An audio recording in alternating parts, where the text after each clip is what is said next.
Bonjour et bienvenue sur ma chaîne Turtle Lightness. Aujourd'hui, j'ai envie de partager avec toi les quelques astuces quotidiennes qui m'ont aidé lorsque j'ai traversé la nuit noire de l'âme et des choses en fait, je pense, qui peuvent aider un peu tout le monde dans la vie de tous les jours, des choses auxquelles c'est important de porter son intention et encore plus quand on ne va pas très bien. C'est parti!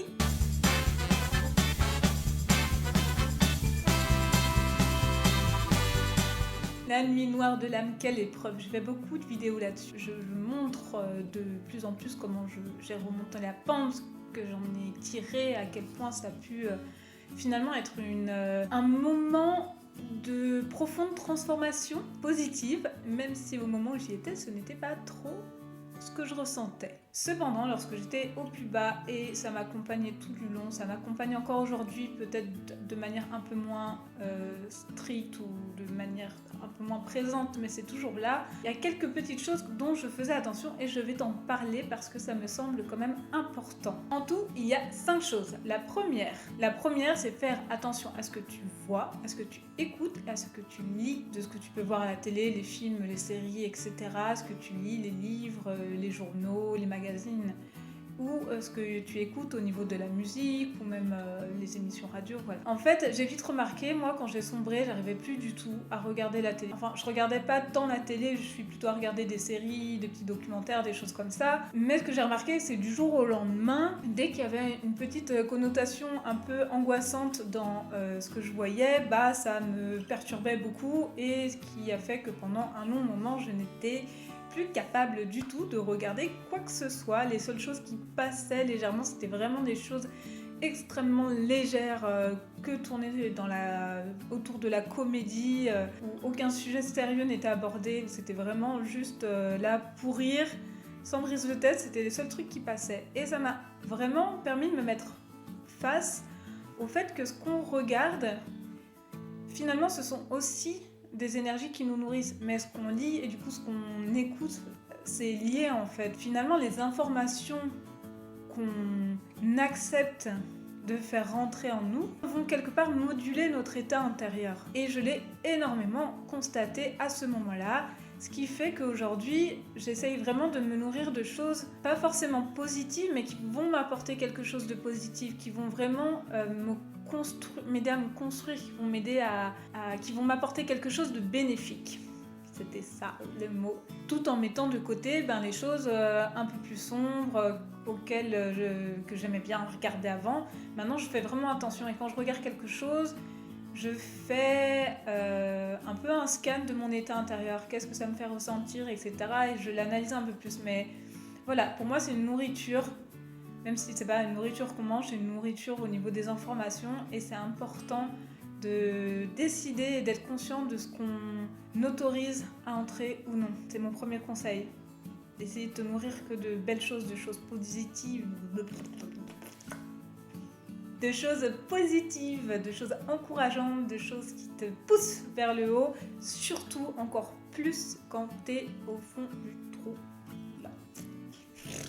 Ok, arrive le deuxième point.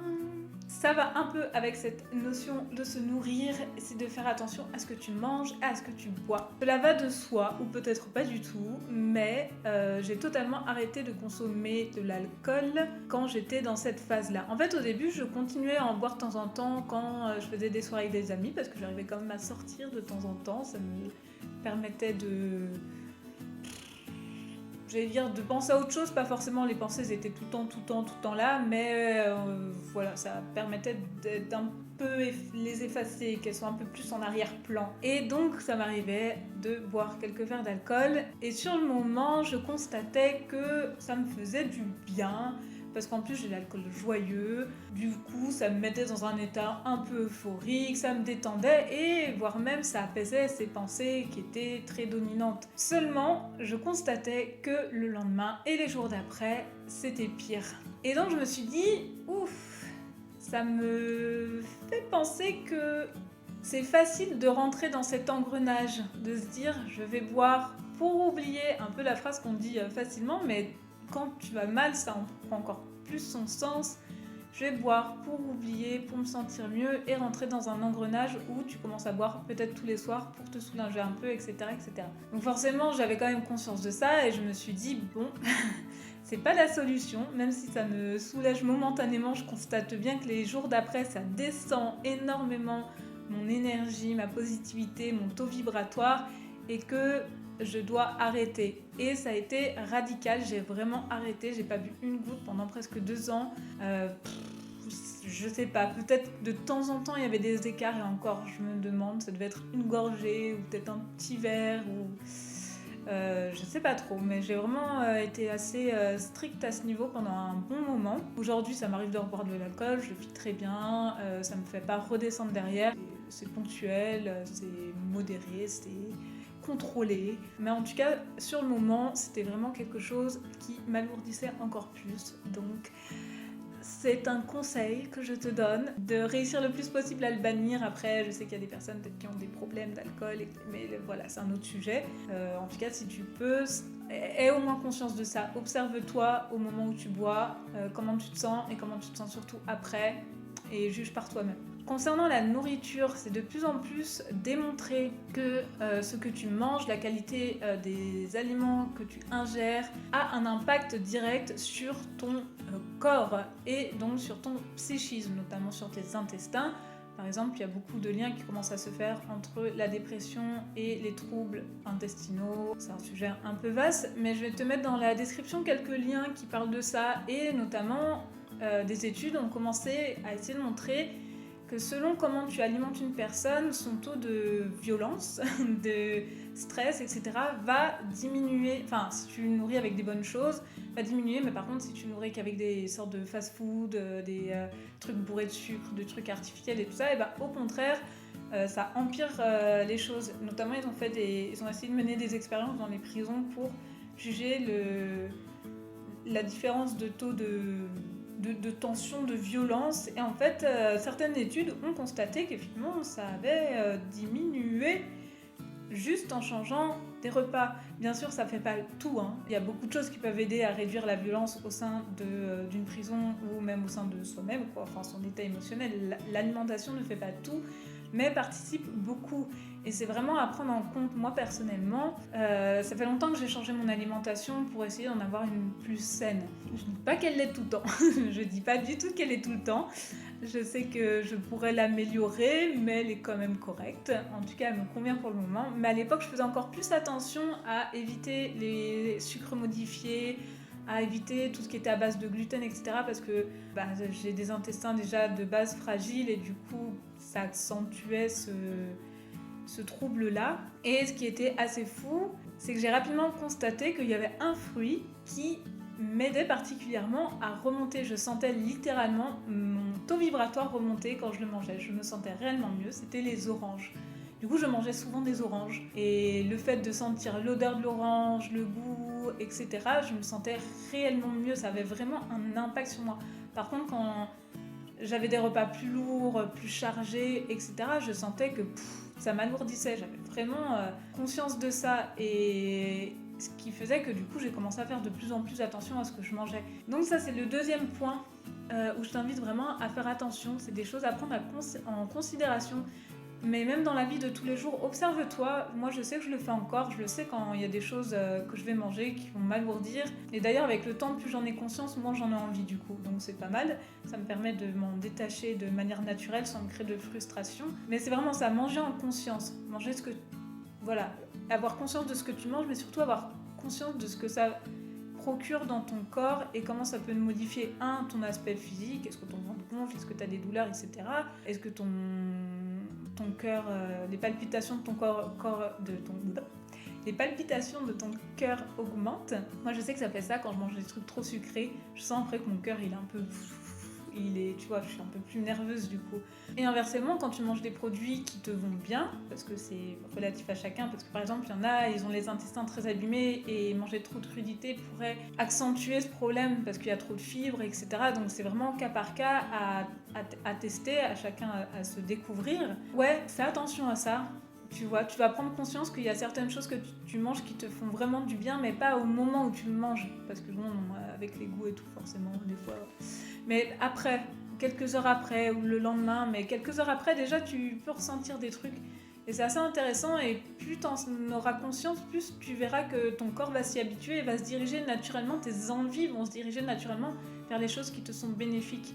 Alors pas tout le temps, hein. Moi-même, il y a des choses, je sais que si je mange trop sucré, ça a tendance à me surexciter un peu, voilà, je sens que je suis plus nerveuse, etc. Bon, bah, des fois, j'ai envie d'un truc très sucré, je me l'autorise, avec modération. De toute façon, tout est une question d'équilibre, d'écoute de soi-même, de se connaître, etc.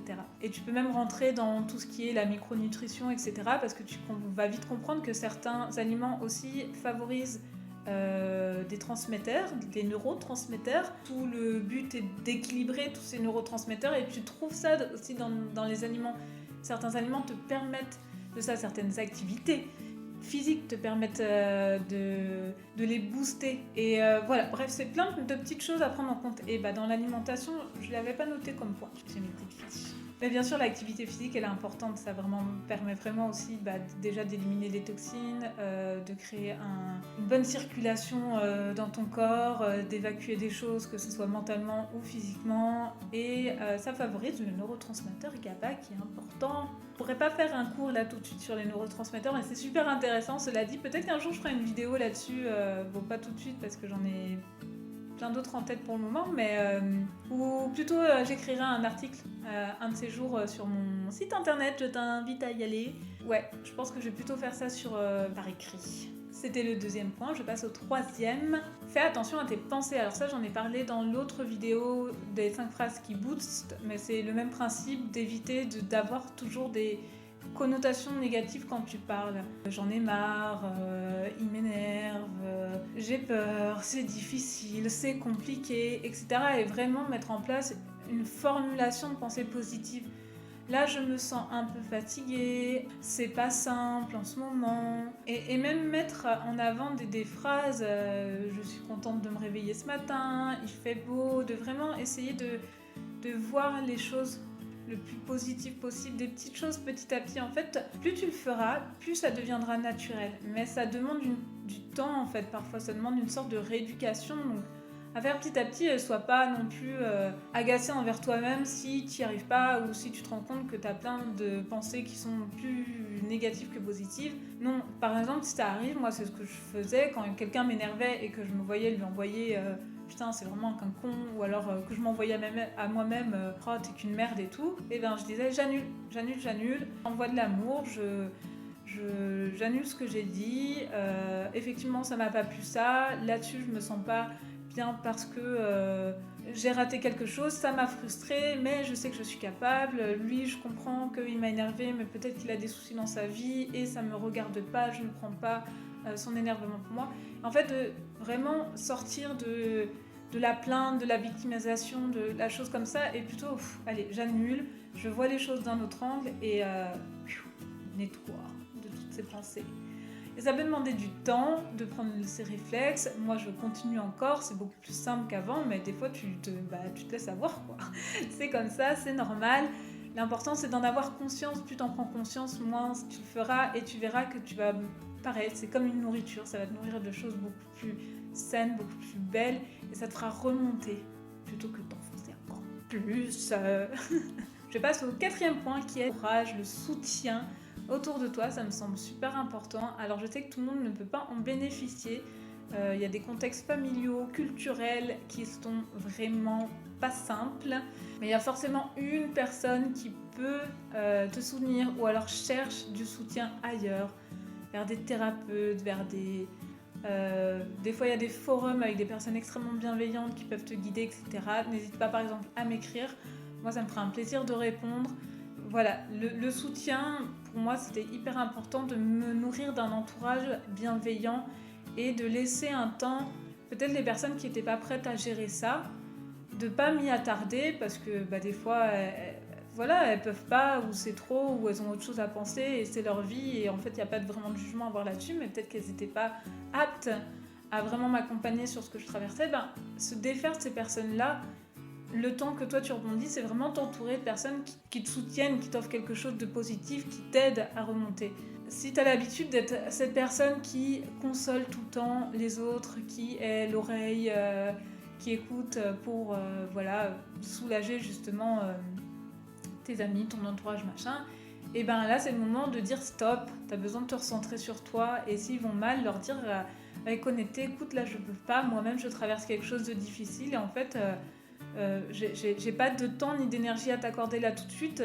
Je t'invite à aller vers quelqu'un d'autre qui sera plus apte à ça, mais moi-même j'ai du mal à rebondir, alors je peux pas là tout de suite être dans ces énergies-là. La personne sera apte à comprendre à partir du moment où tu lui expliques avec beaucoup de bienveillance et que tu lui expliques ce que tu traverses aussi et que ça n'a vraiment rien à voir avec elle, mais c'est juste que toi t'es en train d'atteindre tes propres limites et tu as besoin de garder le peu d'énergie qui te reste pour toi. Le dernier point qui m'a aidé, le 5e, c'est d'écrire. Alors après, chacun a sa façon, tu peux très bien danser, tu peux très bien chanter, tu peux très bien dessiner, faire ce que tu veux, mais c'est vraiment cette façon d'extérioriser ce qui se passe en toi. Et moi, un exercice que j'ai commencé à faire, mais bizarrement un peu tard, parce qu'au tout début, quand c'est arrivé, j'écrivais beaucoup. Et j'écrivais toutes les pensées qui me traversaient, mais alors ça me déchargeait, ça me permettait un peu de soulager les idées noires que j'avais, les mettre sur papier et finalement arrêter qu'elles soient tout le temps là et les poser. Souvent, je brûlais les papiers, alors j'en ai écrit, et des fois, je répétais plein de fois la même chose. Et voilà, je laissais juste extérioriser ce qu'il y avait en moi. Et j'y allais vraiment sans filtre, quoi. J'essayais d'être le plus honnête possible, de vraiment dire de façon très brute ce qui se passait en moi. Ce que je ressentais, mes pensées, etc. Ce que j'ai commencé à faire après, et je me dis j'aurais pu le mettre en place avant, mais bon, le fait est que il a fallu que je rencontre des personnes, etc. pour que j'arrive à cette méthode que je trouve sympa, particulièrement, surtout si t'aimes bien écrire, ça pourrait t'intéresser. Ou peut-être que tu peux comment on dit, j'ai perdu le mot, tu peux en faire des variantes quoi, avec d'autres styles d'expression. Mais je me suis vachement inspirée du livre de conversation avec Dieu, où si tu l'as lu, en gros le gars il pose des questions et il y a quelqu'un qui lui répond, lui il dit que c'est Dieu. Ça peut être moi, je le vis plutôt comme une partie de moi ou en tout cas quelque chose qui est plus évolué que moi, mais qui peut m'appartenir, qui peut être mon moi supérieur ou qui peut être des guides ou qui peut être peu importe en fait. J'ai pas vraiment cherché à trop comprendre d'où ça venait, mais l'idée est que...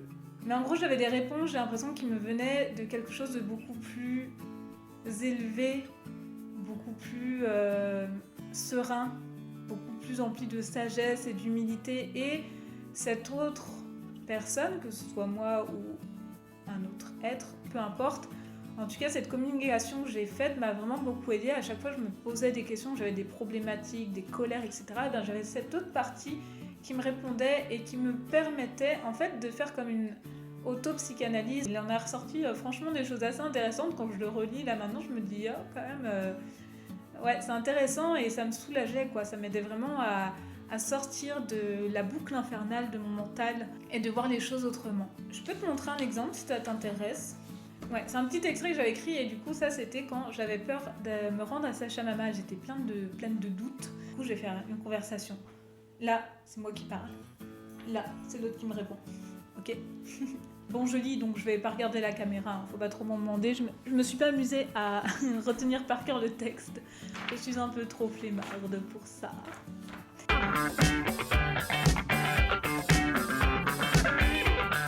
Je ne me sens encore pas très bien des fois. Comme si dans ma tête, il y avait des choses sombres qui me poussaient à avoir des pensées angoissantes, négatives. Tu as un nettoyage à faire, la retraite va t'y aider. Justement, en parlant de cette retraite, j'ai peur d'avoir trop d'attentes et finalement d'être déçue et en sortir encore plus mal qu'avant. Fais confiance à ton ressenti, cette retraite va t'aider, mais n'essaye pas de t'imaginer comment. Ne t'attends pas à quelque chose d'énorme, tout se fera en douceur et t'apportera exactement ce dont tu as besoin maintenant. Pas plus ni moins.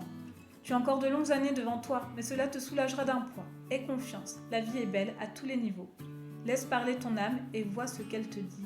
Elle me dit de regarder le monde et de voir comme il est intelligent, et donc il y a forcément des consciences créatrices derrière lui, et que j'en fais partie, et que j'expérimente nos créations. Que la mort est une illusion. Mais je me disais, y a-t-il des univers maléfiques ? Non, les univers sont toujours bienveillants, le mal n'est qu'une création pour l'expérimenter. Mais l'amour est la seule vraie énergie créatrice. Pourquoi l'amour ? Alors imagine que tu as un univers qui se crée. Pouf, tu prends conscience, tu existes. de là se créent d'autres consciences qui viennent de toi, mais chacune développe leur propre unicité. Mais vous venez du même endroit, avec les mêmes connaissances, et vous avez le même but, créer pour vivre de multiples expériences. Dans cela, il n'y a que de l'amour, car c'est l'énergie créatrice. En tant que conscience pure, nous n'avons pas de crise existentielle. Non, car on sait pourquoi et comment on existe. C'est l'ignorance qui crée la peur. Une partie de vous a toutes les réponses, mais globalement, vous êtes déconnecté de cela. Vous commencez à douter, vous oubliez, ce qui engendre énormément d'angoisse et d'incertitude. Y a-t-il une conscience des consciences, un univers au-dessus de tous les autres? Non. Pourrais-je devenir méchante? En as-tu envie? Non. Mais j'ai peur de pouvoir le devenir. Ça, c'est encore ton mental qui n'arrive pas à croire que tu puisses être heureuse et que tu es un fond profondément bienveillant, comme tout le monde. La méchanceté pure est une fiction, même si je sais qu'il est parfois difficile de le croire vu les choses qui se passent dans votre monde. Un petit extrait, j'ai un peu choisi au hasard parce que j'ai tellement de pages de ça, mais c'est pour donner un exemple de cette discussion qui se passait et parfois, parfois il y avait un cheminement très intéressant qui me permettait aussi de prendre conscience de choses, de me rassurer. Ouais, c'était une autothérapie assez simple à faire que je t'invite toi aussi à expérimenter si tu en as envie, si tu te sens appelé par ça. Je le fais plus trop actuellement, j'en ressens moins le besoin. Je le fais plus dans ma tête. Ça se fait plus naturellement dans ma tête vu que j'ai l'esprit beaucoup plus dégagé qu'avant. Ça s'embrouille moins, mais ça m'arrive encore quand même d'écrire quelques trucs. Disons que je fais un résumé, des fois je note le résumé ou souvent je lance le processus jusqu'à ce que j'ai la prise de conscience dont j'ai besoin et là ça m'arrive de le noter, donc des fois j'ai des trucs notés partout que je retrouve des jours, des mois après, mais voilà, au moins c'est quelque part. Et voilà, la petite vidéo touche à sa fin, j'espère qu'elle t'a intéressée, j'espère qu'elle va te donner quelques pistes à mettre en place.